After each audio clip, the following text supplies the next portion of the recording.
Bonjour à tous. Merci d'être là pour m'écouter aujourd'hui par rapport donc je vais vous parler d'intelligence artificielle et notamment une problématique que j'ai traitée assez récemment en fait pour vous illustrer comment ça peut être utile pour observer la Terre face à des phénomènes qui sont en évolution et regarder en fait comment on peut faire évoluer des processus spécifiques d'IA dans ce contexte-là. Alors, ça va être assez vulgarisation, bas niveau et tout ça. Donc, j'espère que ça va aller à tous. Alors, je vais juste, avant de rentrer dans le vif, je vais juste un petit peu me présenter. Donc, je m'appelle donc Laetitia Chapelle. Je viens d'arriver à l'Institut Agro en septembre au sein de l'UP, l'UP d'informatique. Et donc, jusqu'à présent, je mène ma recherche à l'IRISA, donc, qui est un laboratoire d'informatique à Rennes. Et donc, particulièrement, je la mène dans une équipe qui s'appelle l'équipe Obélix et qui s'intéresse à l'observation de l'environnement par imagerie complexe. Donc là, l'idée, je pense que vous savez tous que en fait, la Terre, elle est observée par de nombreux satellites avec des capteurs différents, qui fait qu'en fait, on a une représentation, on a une vue. La Terre, elle est cartographiée en fait toute l'année et en fonction des zones. Par exemple, en Bretagne, c'est tous les 5 jours, en fait, on a une nouvelle image qui arrive de la Bretagne en fonction des capteurs. Donc ça, c'est le programme Copernicus et les données, elles sont gratuites, donc vous pouvez avoir accès à tout un historique de vue de la Terre n'importe où en ligne. Et donc l'objectif de cette équipe Obélix, c'était c'est toujours d'analyser des données complexes en s'appuyant sur et en développant des méthodes d'intelligence artificielle. Alors, moi, je suis plutôt du côté développement de méthodes, donc toute cette partie observation de la Terre. Donc, c'est pas complètement ma spécialité, même si c'est des données que j'ai beaucoup manipulées. Mais du coup, quelles sont les tâches, en fait, des exemples de tâches d'IA qu'on peut chercher à résoudre lorsqu'on s'intéresse à ces problématiques d'observation de la Terre? C'est par exemple des problématiques de détection de changements avec notamment des données LIDAR. Donc, des données LIDAR, c'est un avion qui passe, par exemple, ici dans l'illustration, au-dessus des villes et qui va permettre de faire des nuages de points 3D des bâtiments. On peut vouloir, donc comme ça, essayer de faire de la détection de changement et voir comment la ville, elle évolue au cours du temps. Donc ça, ces détections de changement, l'objectif, c'est de les faire de façon automatique.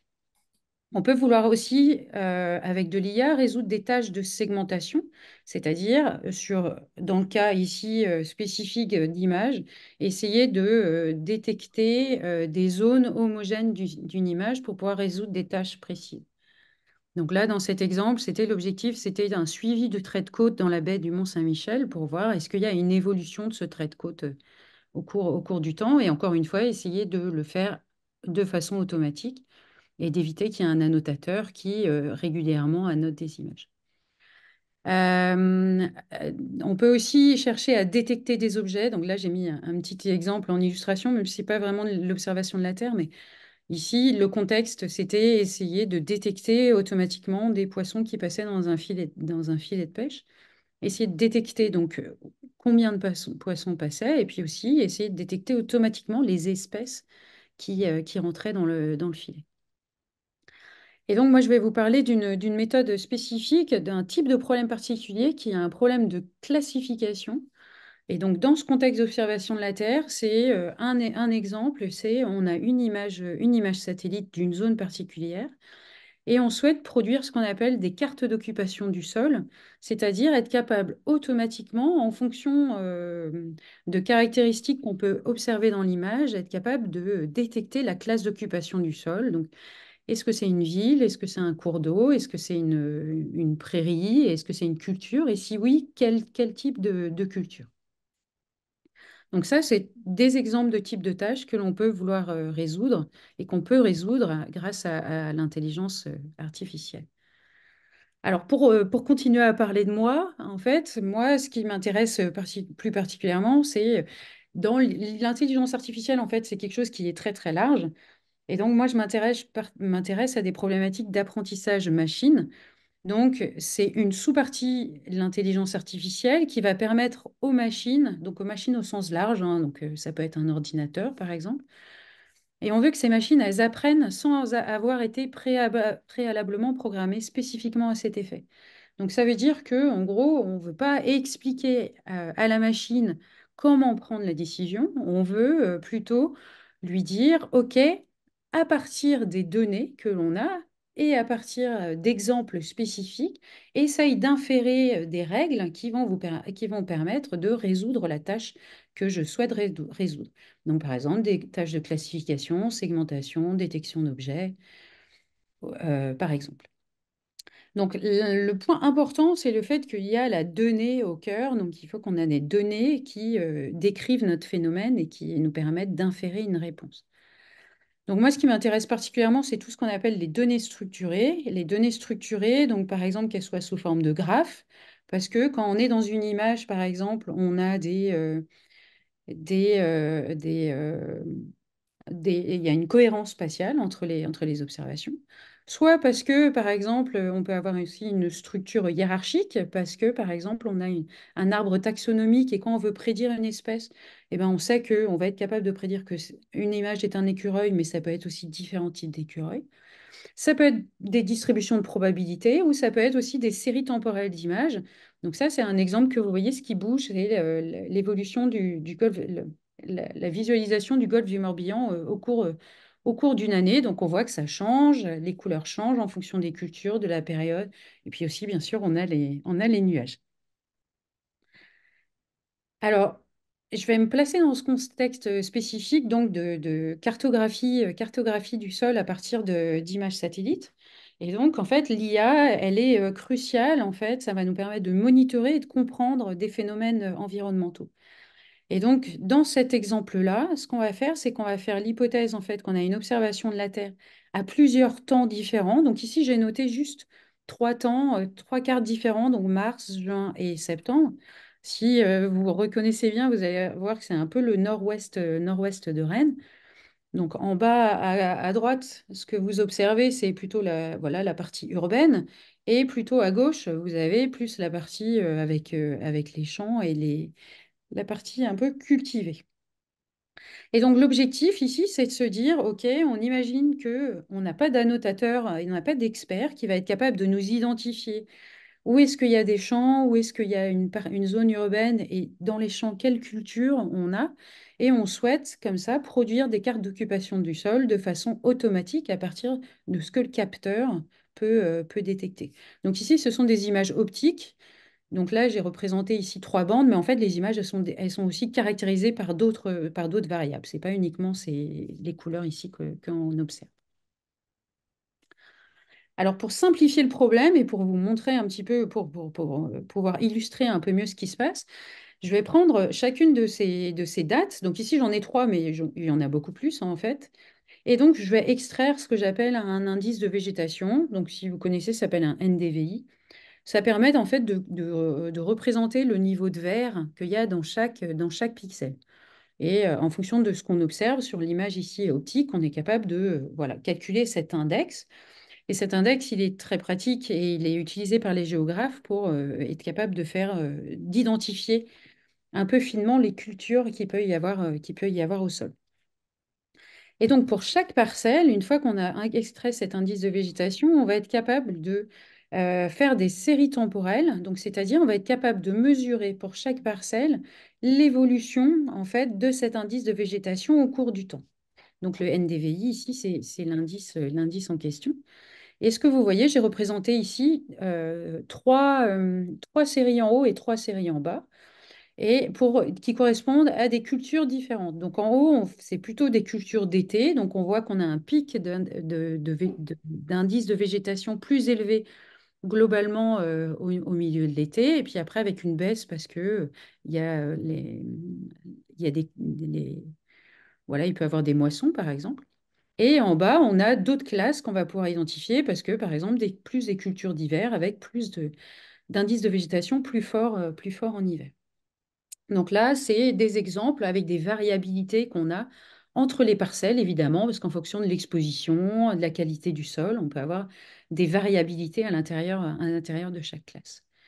Et donc, l'objectif, ça va être, donc, à partir de chaque image, être capable de repérer le contour des parcelles, de calculer ces indices de végétation, de tracer ces profils, ces séries temporelles, et d'être capable d'attribuer une classe à chacune des parcelles ensuite. Alors, comment on peut faire pour résoudre ce problème? En fait, on imagine qu'on a un annotateur donc on va tracer nos profils de séries temporelles et on imagine qu'on a un annotateur qui va nous dire, OK, ça c'est le profil type d'une culture maïs, ou ça, en tout cas pour cette parcelle-là, c'est un maïs, voici son profil. Pour cette parcelle-là, c'est des fèves, de la prairie, l'orge de printemps, et ce qui nous donne des profils différents. Et ça, on va le faire pour un grand nombre de parcelles. Ici, j'ai représenté juste 4, mais on imagine qu'on a beaucoup d'exemples de profils de fèves, de maïs, etc., etc. Une fois qu'on a ces données d'apprentissage et leur étiquette associée, parce qu'on sait c'est quelle culture associée, on va pouvoir construire et apprendre sur ces données. Donc, on va essayer de construire ici un algorithme d'apprentissage. Ici, le schéma du milieu, ça représente un algorithme d'apprentissage profond, qui n'est pas vraiment très profond ici, mais en gros, on a un algorithme qu'on va dire c'est une boîte noire. Et l'objectif, c'est ce qu'on veut, c'est que cet algorithme, quand on lui donne en entrée une série temporelle, donc ici cet exemple de fève, il va être capable de nous retrouver automatiquement la bonne réponse.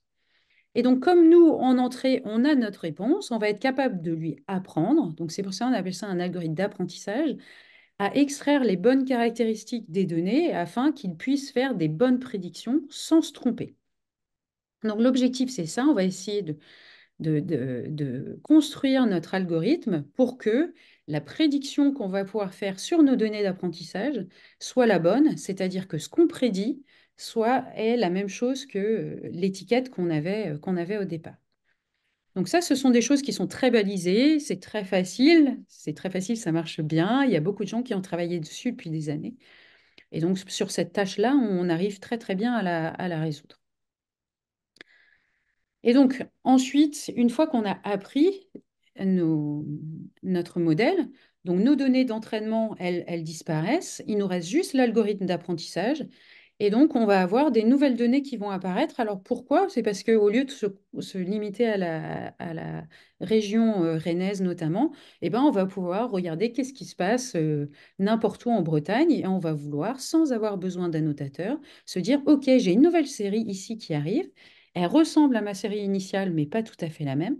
Et ma question, c'est, eh ben, c'est quoi la classe? Dis-moi, c'est quoi la classe? Parce que là, je ne sais pas, l'annotateur ne m'a pas donné de réponse. Et donc, ce qu'on souhaite, c'est que notre algorithme d'apprentissage, s'il a bien été construit, il va pouvoir nous répondre, effectivement, ici, c'est une culture de fèves et on va pouvoir attribuer une étiquette au- à cette série et donc à la parcelle. Alors, ça, c'est des choses qui sont assez bien balisées. Le problème, en fait, c'est ce qu'on observe, c'est que l'environnement dans lequel on va collecter nos données et dans lequel on va apprendre et sur lequel on va construire notre algorithme d'apprentissage, il évolue. Alors, il évolue pour plein de raisons, en fait. Il va évoluer parce que, par exemple, les zones dans lesquelles vous avez apprises, elles vont pas être les mêmes que dans celles où vous allez tester.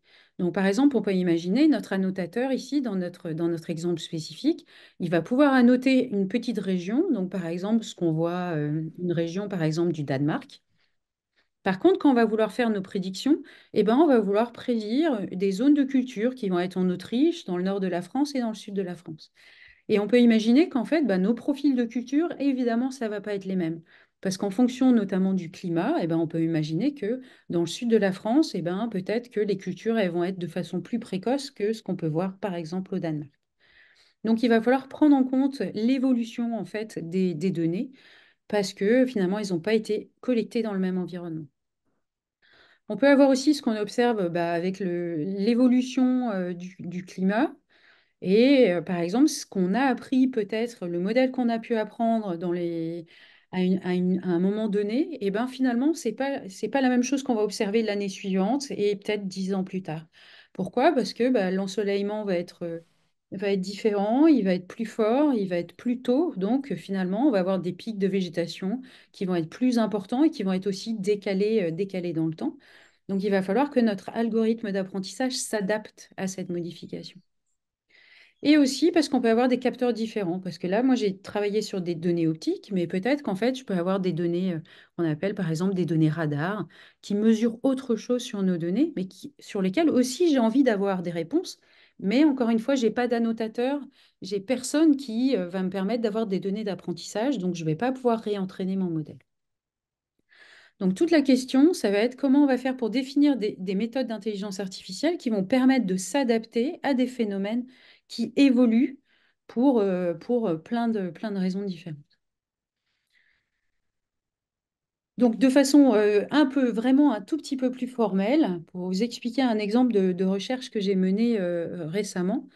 Donc l'idée, ça va être de dire, on va essayer de classifier, donc c'est-à-dire attribuer une classe.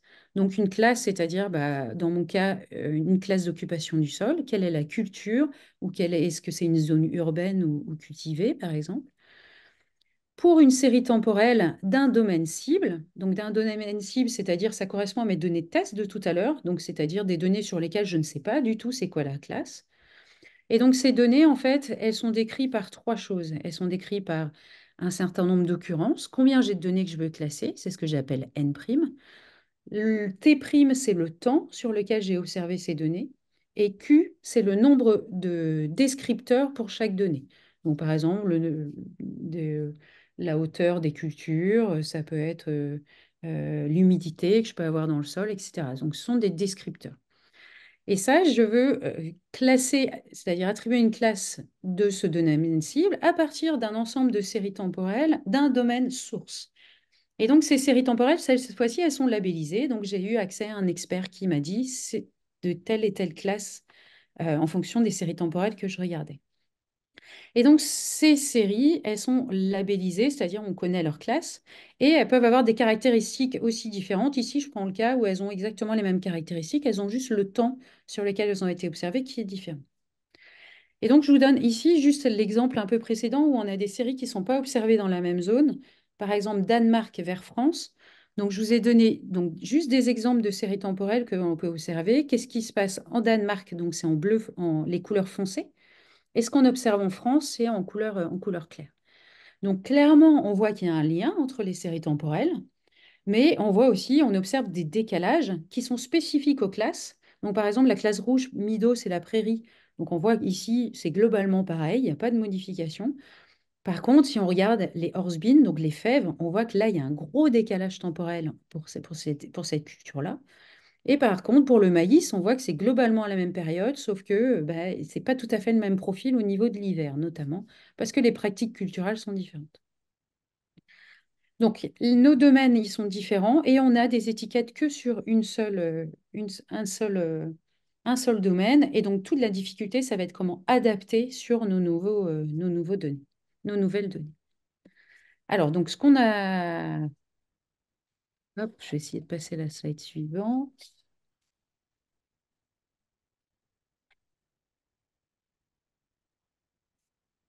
Tac.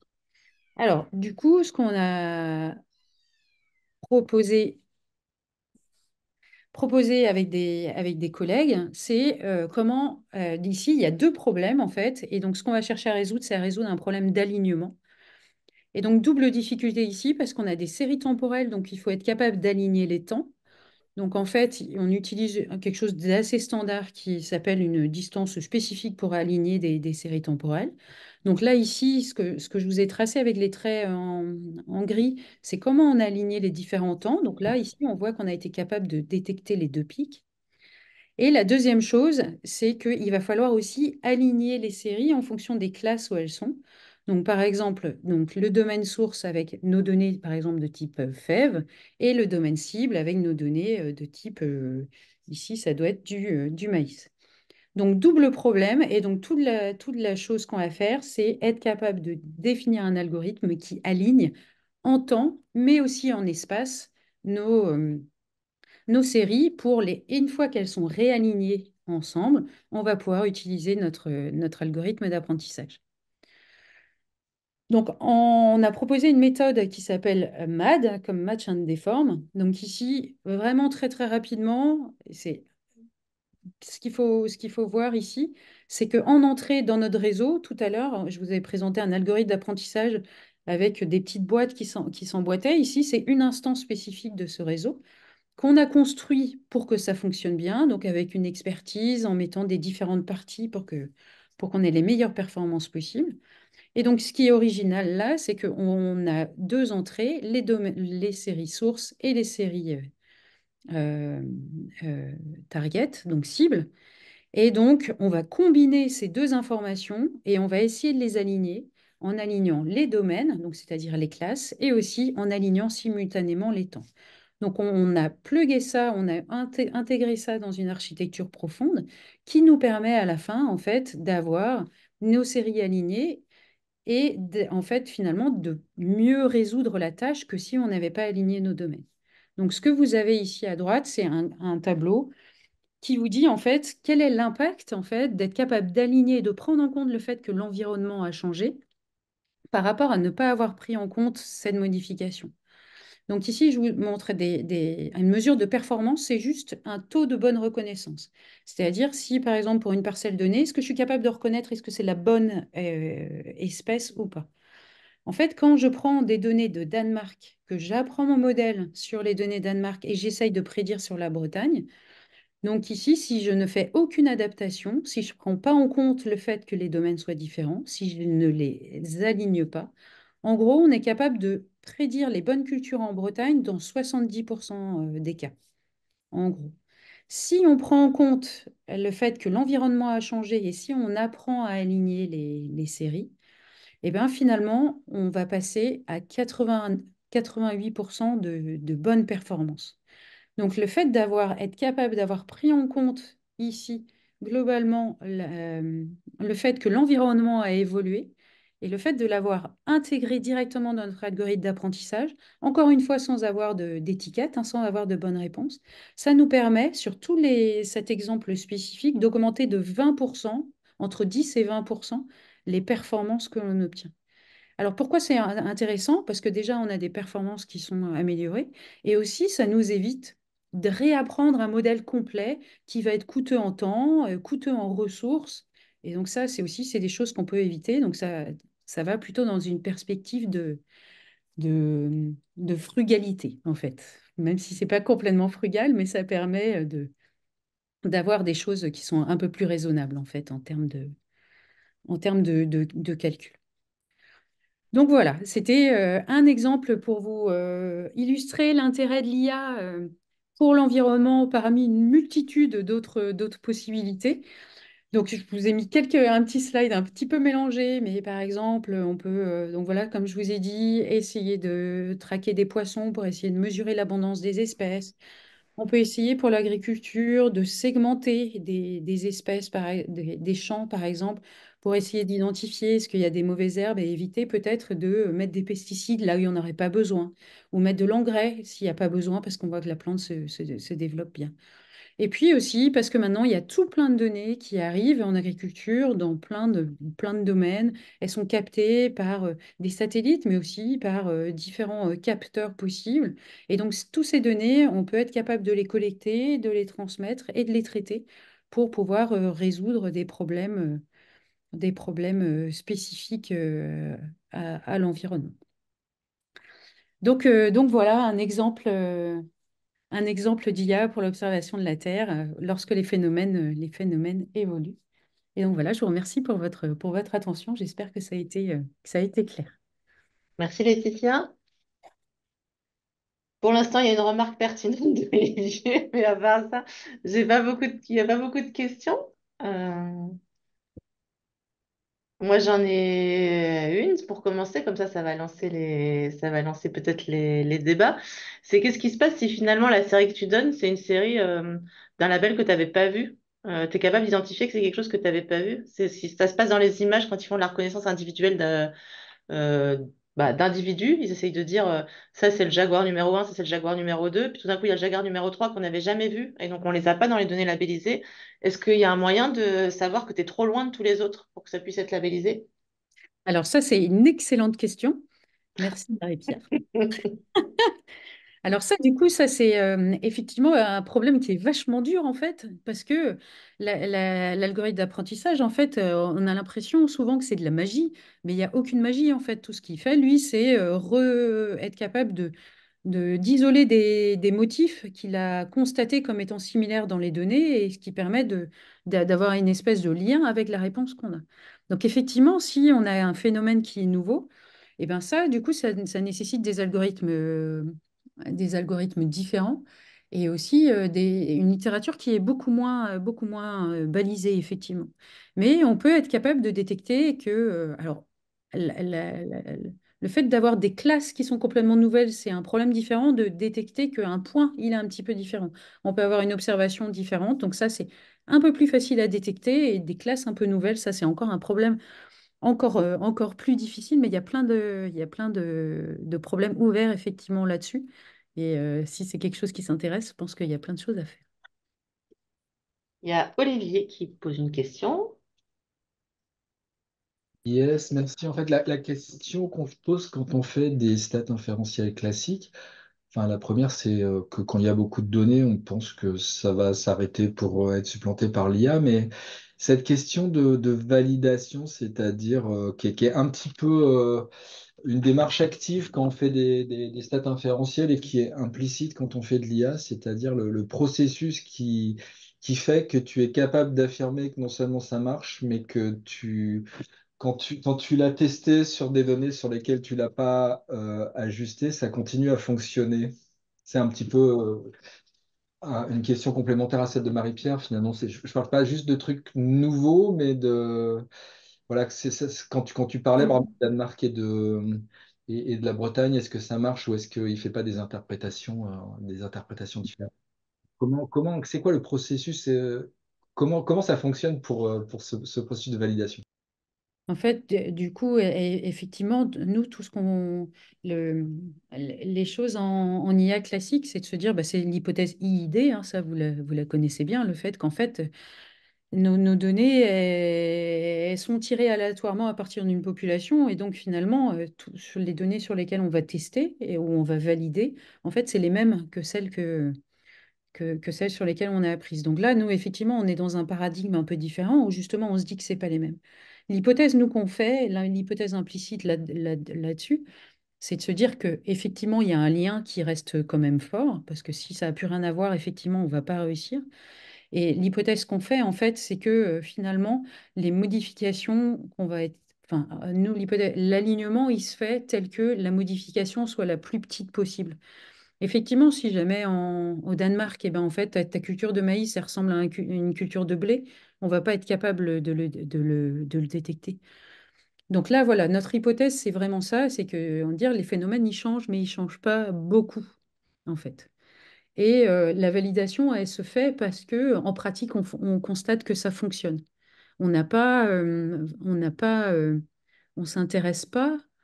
Enfin, en tout cas, moi, je me suis pas intéressée à avoir des preuves de contexte spécifique en disant dans quel contexte ça va marcher, dans quel contexte ça marche pas. Je sais pas si je réponds bien à ta question.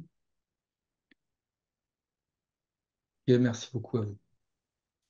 On a une question de Mathilde aussi qui a, à mon avis, une idée derrière la tête et qui se demande si les séries ont besoin d'avoir la même taille ou est-ce que c'est possible de les scaler ou de les réaligner si elles ont des tailles différentes. Non, les séries, il n'y a aucun problème. Elles peuvent avoir des tailles complètement différentes. Ce qui est très pratique, en fait, surtout dans ce contexte-là, c'est parce que, bah, il y a plein de fois où on a des nuages. Donc, il y a plein de temps, en fait, qu'on est obligé d'enlever parce que, en fait, finalement, on n'a pas collecté la donnée. Donc là, en pratique, hein, sur ce que j'ai présenté, les séries n'ont pas le même nombre de temps et ne sont pas collectées au même moment.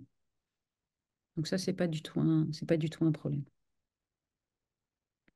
Très bien. Il y avait une question aussi de Christine, mais je suis pas bien sûre de comprendre exactement. C'était depuis combien de temps ce système est utilisé et comment justement ces propositions-là, elles évoluent très vite avec les dernières nouveautés de l'IA, quoi. Alors, du coup, ça, c'est des choses qui sont relativement récentes, toutes ces questions d'adaptation de domaine, et surtout dans euh, dans des contextes complètement non supervisés comme ça. Non supervisés, c'est-à-dire qu'on n'a pas du tout d'étiquette sur les données qui ont évolué. Donc ça, c'est les premiers travaux. Peut-être que ça date d'il y a 3 ans et ça a été plutôt fait dans des contextes de motion capture. Donc, c'est des silhouettes, en fait, quand on veut faire des jeux vidéo et qu'on cherche à aligner, en fait, une personne assise avec une autre personne assise et tout ça. Donc, la validation, elle a plutôt été faite dans ces contextes-là parce que, en fonction des personnes, en fait, leur gestuelle, elle est différente parce que si jamais moi je lève la main, je la lève la main comme ça, mais une autre personne va la lever comme ça. Donc, dans le contexte environnemental, ça, c'est des choses qui sont toutes nouvelles et j'ai pas d'exemple spécifique à donner sur ce truc-là et je suis pas sûre que ça a été encore validé. Très bien. Il y a Bastien aussi qui voulait poser une question. Oui, pardon. Merci déjà pour cette présentation assez passionnante. Euh, Moi, l'aspect évolutif, j'ai un peu de mal à comprendre comment il fonctionne en fait. Donc globalement, il y a une sorte d'auto-apprentissage évolue donc à travers le temps avec une certaine probabilité qui est donnée à l'algorithme en disant bon bah là la probabilité elle est très forte donc on donne peut-être un plus fort poids à ce nouveau profil qui identifie mon blé, et puis ainsi de suite, ou comment ça marche à travers le temps, en fait, l'aspect évolutif? Alors là, du coup, l'aspect évolutif, il n'est pas du tout pris en compte. On a des données qui sont observées, mais qui ont des caractéristiques différentes. Hmm, Là, on est en train de travailler avec une collègue justement sur comment prendre en compte ça de façon continue dans le temps. hmm, Là, c'est quelque chose, un problème aussi qui est difficile. Et juste pour en discuter rapidement, c'est parce que, en fait, quand on prend en compte vraiment le fait que le modèle doit s'adapter à chaque temps, la difficulté, c'est de savoir à quel point on doit revenir en arrière, en fait, pour prendre en compte l'observation. Et il y a des fois, en fait, il faut revenir très loin en arrière parce que finalement, notre phénomène, il n'a pas évolué et finalement, tout va bien. Et parfois, ben, comme il a évolué, il ne faut pas revenir trop en arrière.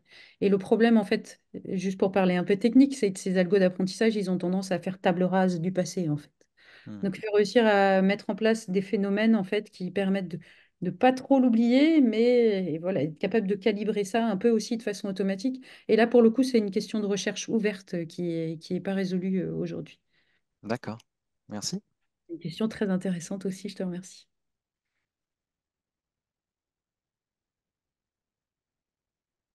Je crois que pour l'instant, il n'y a pas d'autres questions. Non, je ne vois pas.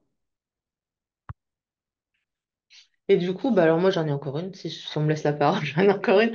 C'est ce qu'on a envie de faire évidemment, c'est quand on c'est ta petite slide où tu dis il y a un changement climatique, etc. On aura envie d'importer une information qui nous aide aussi à faire de la prédiction sur ce que ça va devenir ces séries à long terme, en se disant bah en fait il y a les données de climat aujourd'hui, les séries temporelles aujourd'hui, et puis on apprend la relation qu'il y a les données de climat et les séries, et puis après on intègre les scénarios du GIEC ou d'autres dans ces aspects-là. Est-ce que ça, c'est des directions qui sont explorées? Donc c'est un petit peu différent, c'est parce que tu as une autre source d'information, tu as un peu un driver en fait de ton changement qui interviendrait, quoi. Ouais, du coup, tu rajoutes une espèce de connaissance a priori de ce qui est, enfin, De ce que qui va tu se passer, quoi. On parle en tout cas ouais, d'une évolution possible. Donc déjà, tu rajoutes une espèce de covariable qui explique tes signaux. Et en plus, tu veux propager cette covariable dans un avenir incertain.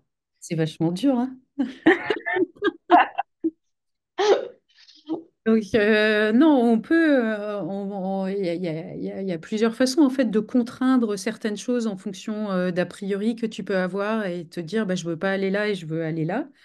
Alors après, le prédire dans le futur, là, j'avoue que ça dépasse de loin mes compétences, mais il doit probablement avoir des choses spécifiques, mais j'ai pas de réponse intelligente à te faire là tout de suite. Tu réfléchiras. Il y a une question d'Olivier aussi qui dit que, en fait, le problème, c'est que ces outils-là, quand même, ils sont hyper enthousiasmants, mais ils sont très techniques et qu'il y a besoin de spécialistes pour les faire marcher pour l'instant. Est-ce qu'il y a des outils un peu clés en main qui commencent à être dispo? Ouais, alors et ça commence. Alors déjà, effectivement, il y a des, il y a des, il y a des, je pense qu'il n'y a pas besoin d'être spécialiste pour utiliser ces outils. Donc je pense que vous avez tous entendu parler de nos nouvelles licornes françaises, donc notamment Hugging Face et puis Mistral AI.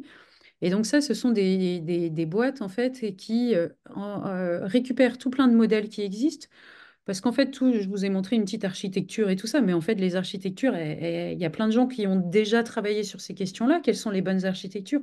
On peut les récupérer et c'est assez facile. Donc là, pour l'instant, effectivement, la très grande majorité des outils, elles sont à destination d'informaticiens, mais pas du tout de spécialistes d'IA. Je pense que quelqu'un de non spécialiste d'IA peut prendre en main les outils avec un peu de temps, hein, ça c'est sûr. Mais c'est tout à fait possible. Et là, on voit de plus en plus d'outils où c'est vraiment encore plus simple avec des interfaces graphiques. Et donc, je pense notamment à un outil que j'ai vu chez des Aliotes, donc chez Decode, il n'y a pas très longtemps, où en fait, ils chargent juste leurs données, ils tournent quelques boutons et ils ont les prédictions qui sont faites. Et en regardant l'outil qui m'ont montré, ils arrivent à faire des résultats qui sont super, super, super. Donc effectivement, peut-être qu'aujourd'hui, c'est un petit peu dur, mais je pense que un petit peu dur, ça demande un peu d'engagement, mais je pense que déjà l'année prochaine ou dans 2 ans, ce sera encore beaucoup plus démocratisé. Et on va aller par là, à mon avis. Je pense qu'il faut que tu cites le nom de l'outil maintenant que tu as dit ça. Là, je l'ai plus en tête. Ah mince. Voilà Mais je peux le retrouver s'il y a des questions spécifiques, je peux le retrouver. Est-ce qu'il y a d'autres questions? J'ai pas l'impression, puis on s'approche des 14 heures, etc. Bon, moi, je voudrais du coup te remercier pour ta présentation, Laetitia, qui était très claire. Et visiblement, je pense que tu as des gens qui vont te contacter euh, dans les quelques jours à venir. Surveille tes mails. Je crois que tu vas avoir des sollicitations. Et Ouais. merci à vous et merci à toi, Marie-Pierre, d'avoir fait la gentille animatrice.